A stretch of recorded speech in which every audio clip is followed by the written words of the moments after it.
प्रणाम। मैं वैद्य रत्न सुरेंद्र शर्मा। आज के पाठ का विषय चार ग्रहों की युति का या चार ग्रहों के एक साथ होने का कुंडली के मेष लग्न की कुंडली के द्वितीय भाव में क्या फल होगा, यहाँ से हम प्रारंभ करेंगे। सूर्य, चंद्र, मंगल, राहु, चारों को एक साथ ले लिया। आप इनके अंश ले लेते हैं अनुमान से। राहु के अंश ले लेते हैं हम 22, सूर्य के 10, चंद्रमा के 5 और मंगल के 21। देखिए किस किस के नक्षत्र में होंगे। 22 डिग्री में सूर्य राहु किसके नक्षत्र में होगा? वृष राशि में। वृष राशि में 22 डिग्री में ये रोहिणी नक्षत्र में पड़ेगा, क्योंकि यहाँ तक 4 और 3 7 चरण आ जाएंगे। 7 या 21, 22 तो 23 डिग्री 40 मिनट तक योग बन जाएगा यहाँ तक। और ये 22 डिग्री है तो रोहिणी नक्षत्र में पड़ेगा। चंद्रमा 21 डिग्री में ये भी रोहिणी नक्षत्र में पड़ेगा। सॉरी, मंगल रोहिणी नक्षत्र में पड़ेगा। अब सूर्य 10 डिग्री में वृष राशि में, देखिए कृत्तिका नक्षत्र में पड़ेगा। 3 चरण आएंगे, वो कृत्तिका तक ही पूरे हो जाएंगे। और बचा चंद्रमा 5 डिग्री में, ये भी कृत्तिका नक्षत्र में ही पड़ेगा। थोड़ी क्रिटिकल हो जाती है जब अब बढ़ जाते हैं ग्रह, तो उन पर थोड़ा क्रिटिकलिटी बढ़ जाती है। ये यहाँ देखिए, राहु चंद्रमा के नक्षत्र में, कमजोर के नक्षत्र में स्वतः बली, कोई विरोध नहीं।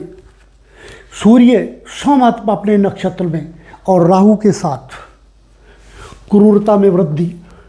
चंद्रमा सूर्य के नक्षत्र में जल प्रवृत्ति में विकृतता। मंगल रोहिणी नक्षत्र में, चंद्रमा के नक्षत्र में। अपना व्यक्तिगत तो उत्तम है, व्यक्तिगत इसका भी उत्तम है, लेकिन युति में उत्तम नहीं है। ग्रहण बन गया, सूर्य ग्रहण भी है, चंद्र ग्रहण भी है, और मंगल के साथ मिलकर के राहु अंगारक योग भी बनाता है। सत्यानाशी योग हो जाता है। ये दूसरे भाव में सब सुखों को पी जाता है, लाभ को पी जाएगा, परिवार में संकट देगा, व्यक्ति को मुख के रोग दे देगा, कैंसर तक दे देगा मुख में, दांत समय से पूर्व गिर जाएंगे। इस प्रकार से होगा। और ये युतियां सप्तम भाव से अष्टम भाव में देखेगी। सप्तम दृष्टि आयु को क्षत करेगी, दहेज प्राप्ति में क्षति करेगी। ऐसा जीवन साथी प्राप्त हो जो बहुत कुछ लेकर ना आए। इस प्रकार की स्थिति यहाँ होगी। परंतु सब कुछ शून्य नहीं है, सब कुछ शून्य नहीं है। यहाँ सौम्य ग्रह की राशि है, इसलिए वाणी बल देगी। भले ही वाणी में कठोरता हो, ऐसा व्यक्ति अपनी वाणी के बल पर ही बहुत कुछ कमाया करता है। चतुर वाणी होती है, चालाक वाणी होती है, और धन प्राप्ति कराती है। रास्ता उत्तम नहीं होता, धन प्राप्ति का रास्ता उत्तम नहीं होता, लेकिन प्राप्ति होगी। यदि किसी कारणवश राहु की दशा आ जाए, अथाह धन प्राप्ति होगी।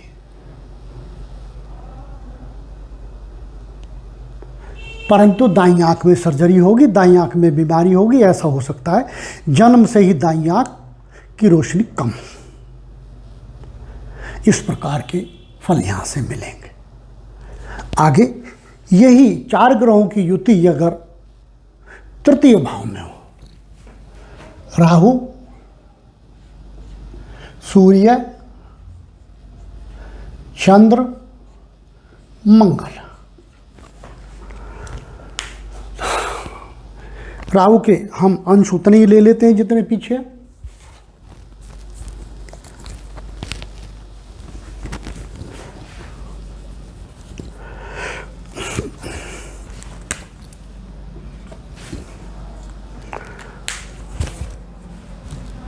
देखिए, हम यहां भी 22 अंश ले लेते हैं राहु के,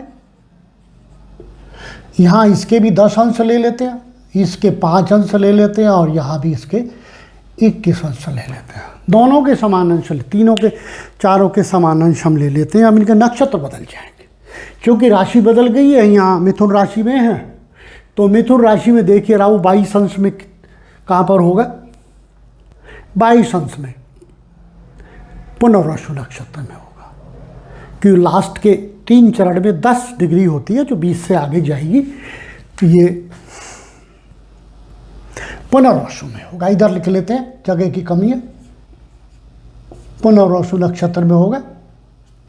और सूर्य 10 अंश में देखिए कहां पर होगा? मिथुन राशि में 10 अंश पर आर्द्रा नक्षत्र में पड़ेगा। आर्द्रा में। और चंद्रमा 5 डिग्री में मृगशिरा नक्षत्र में पड़ेगा, क्योंकि यहां तक 6:40 आएंगे मृगशिरा में। और मंगल 21 डिग्री में, वो भी पुनर्वसु में ही पड़ेगा, ये भी पुनर्वसु में पड़ेगा। ये युति यहां पर होगी। सामान्यतः ये युति तृतीय भाव में बहुत उत्तम फल देती है। अलग अलग यदि ये ग्रह हों, तृतीय भाव में राहु, इसके विषय में कहा गया है तृतीय सड़िये एकादशे राहु, तृतीय सड़िये एकादशे शनि, तृतीय सड़िये एकादशे भम सर्वे कष्ट निवारिका। ऐसा ज्योतिष में वृत्तांत है। परंतु ये युति हो गई। सूर्य यहाँ बली है, चंद्रमा भी उत्तम फलकारी है, लेकिन ये ग्रहण हो गया, सूर्य ग्रहण। सूर्य सोम राहु के नक्षत्र में, आर्द्रा नक्षत्र का स्वामी राहु होता है।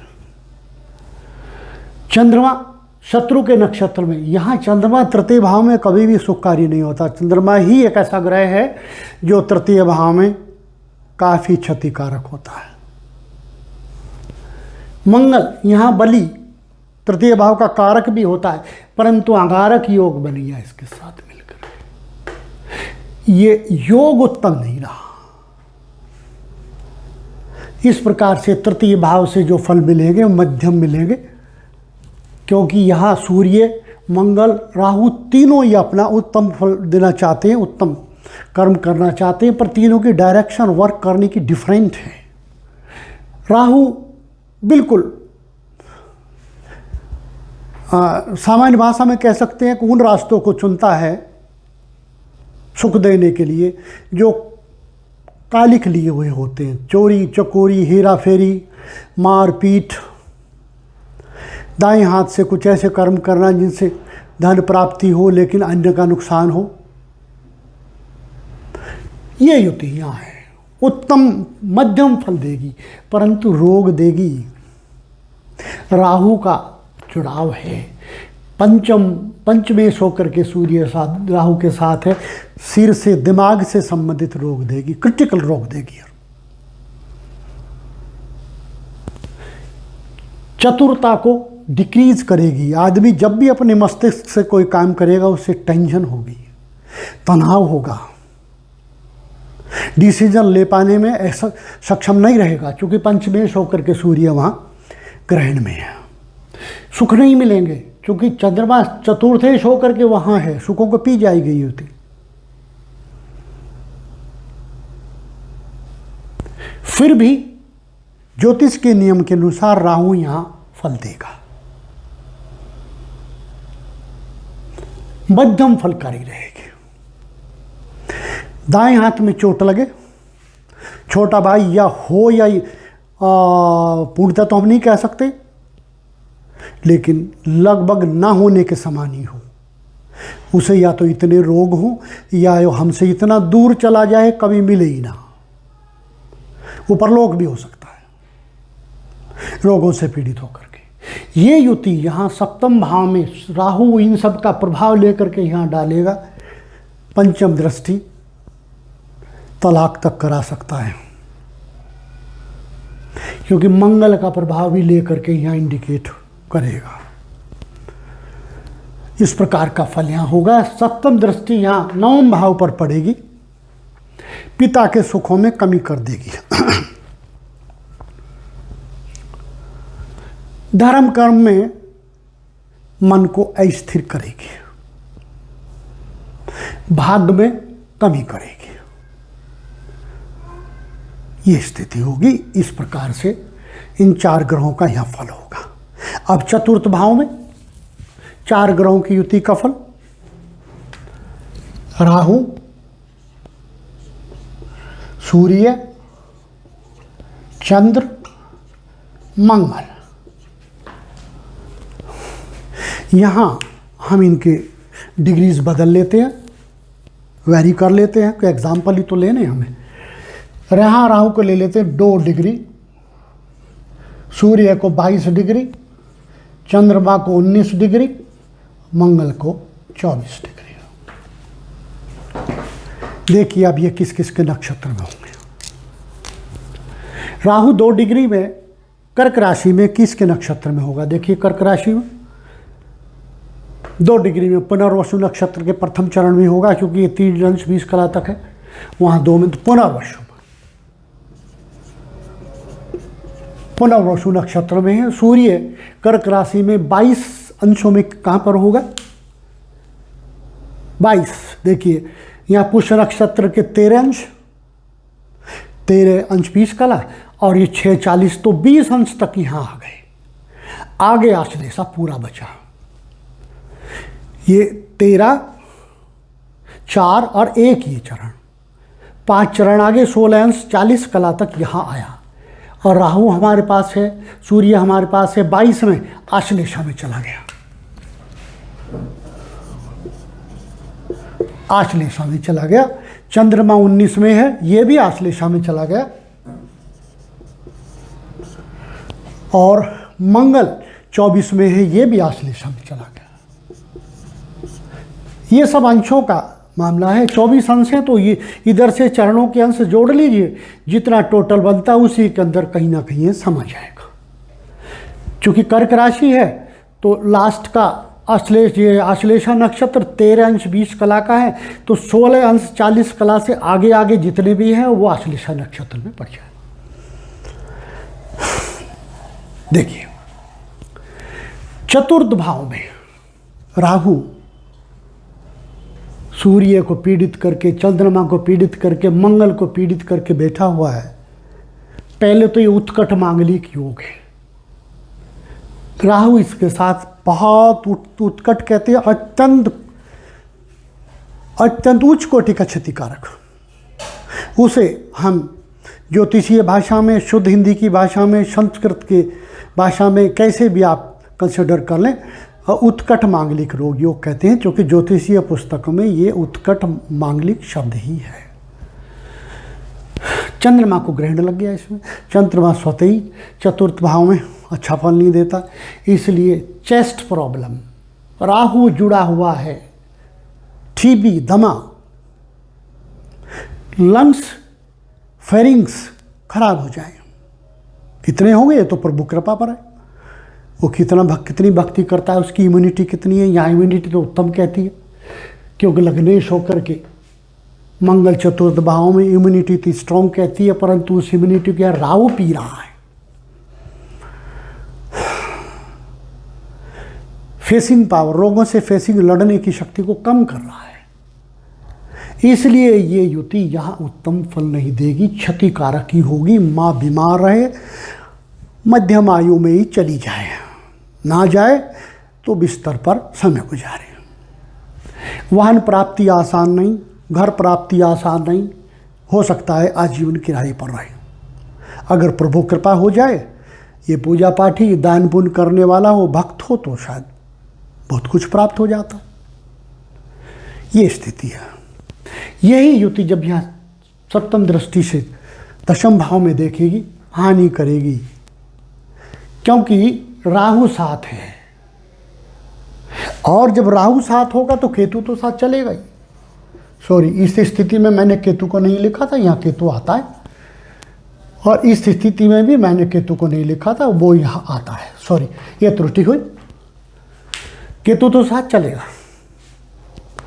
परंतु मेरे व्यक्तिगत मतानुसार इन दोनों में से एक ही क्षतिकारक होता है, और वो होता है राहु, क्योंकि इसको सर्प रूप में माना गया है, और सर्प का मुख ही हानिकारक है, टेल के पास कुछ नहीं है। इसलिए हमेशा राहु को ही डेंजरस माने। केतु यदि मंगल के साथ मिल जाए तो डेंजर करता है, काटने की शक्ति बढ़ा देता है। गुरु को के साथ मिल जाए और उत्तम भाव में हो तो राजयोग बना देता है। यहाँ दसम भाव से मिलने वाले सुखों में कमी करेगी। पैतृक धन संपत्ति देर में मिले, कम मिले, पिता को बीमार करे, पिता के धन में कमी हो, पिता का धन अनर्थकारी कार्यों में खर्च हो, मुकदमे आदि में खर्च हो जाए।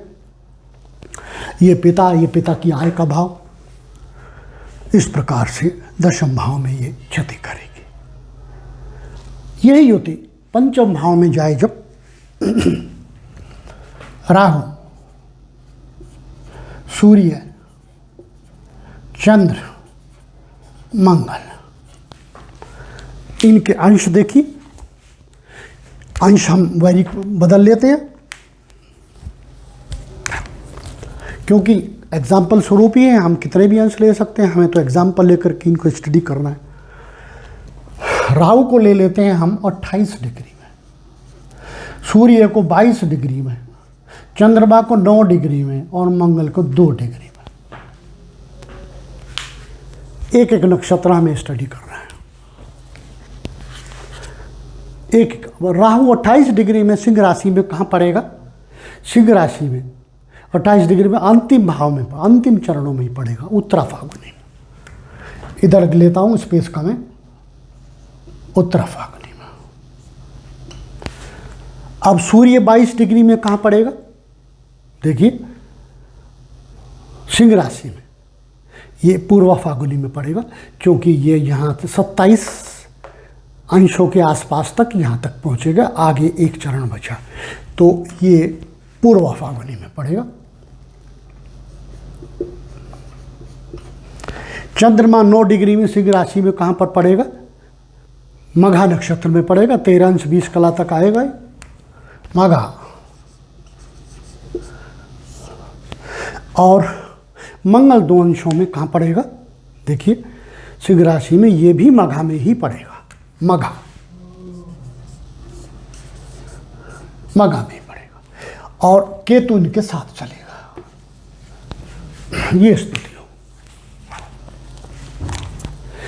यहाँ राहु सूर्य अपनी राशि में उत्तम फल देना चाहे, चंद्रमा मित्र की राशि में, यहाँ पंचम भाव में उत्तम फलकारी तो नहीं बनता चंद्रमा कभी भी, परंतु मित्र के साथ है।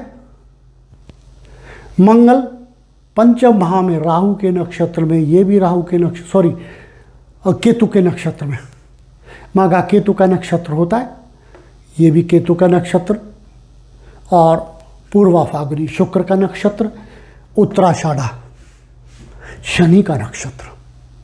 राहु शनि के नक्षत्र में अति पापकारी स्वभाव लिए हुए हैं, और यहाँ वही ग्रहण बनाता है, सूर्य के साथ सूर्य ग्रहण, चंद्र ग्रहण, अंगारक योग, यहाँ राहु ये सब बनाए हुए हैं। केतु के नक्षत्र में राहु की युति काटने वाली, डेंजरस एक्सीडेंट हो ब्रेन का, या ब्रेन की सर्जरी हो, ब्रेन में ऐसा रोग हो जाए या आसानी से डॉक्टर डायग्नोज ना कर पाए तो बहुत मुश्किल से ट्रीटमेंट हो, दीर्घ काल लगे। जटिलतम रोग हो जाए। आयुर्वेद में उन रोगों के नाम मुझे पता तो है, लेकिन मैं डिस्क्राइब नहीं करूँगा। हानिकारक है। संतान प्राप्ति में आसान नहीं। पंचम भाव में अंगारक योग, ग्रहण योग, चंद्रमा पीड़ित, संतान प्राप्ति आसान नहीं। इस युति में एक खास बात है कि सूर्य को राहु का योग ग्रहण तो है, लेकिन सूर्य अपनी राशि में है, इसलिए जब भी सूर्य की दशा आएगी ये कुछ ऐसे डिसीजन लेगा कठोरता के साथ। भले ही उनमें अनुचित रास्ते चुने, लेकिन उत्तम लाभकारी। कहीं भी शेयर सट्टे में पैसे लगा दे जहां इसके 4 गुने हो जाए, इस प्रकार के डिसीजन ले लेगा। और जब ये सप्तम दृष्टि से वहां देखेगा, लाभों को कम करेगा। ये योग वहां लाभों को कम करेगा, बड़े भाई को रोक देगा और देखिए बाएं हाथ में एक्सीडेंट होगा। 99% तो मैं नहीं कह सकता, कुछ कमी से मेरा अनुमान कहता है बायां हाथ डेंजर में जाए। बाईं तरफ ये व्यक्ति एक्सीडेंट में गिरे, इसका बायां हाथ, बायां कंधा, बायां कान कुछ ना कुछ डैमेज हो जाए। इस प्रकार आज का पाठ पूर्ण होता है। यदि आपको भाया हो, आप चैनल को लाइक और सब्सक्राइब करें। यदि कहीं त्रुटि महसूस होती हो या कोई अन्य पॉइंट का डिस्क्रिप्शन चाहिए तो प्लीज़ मैसेज दें। मेरा व्हाट्सएप नंबर यहाँ है, मैसेज दें, मैं उसे अगले पाठ में पुनः डिस्क्राइब करूँगा। प्रणाम।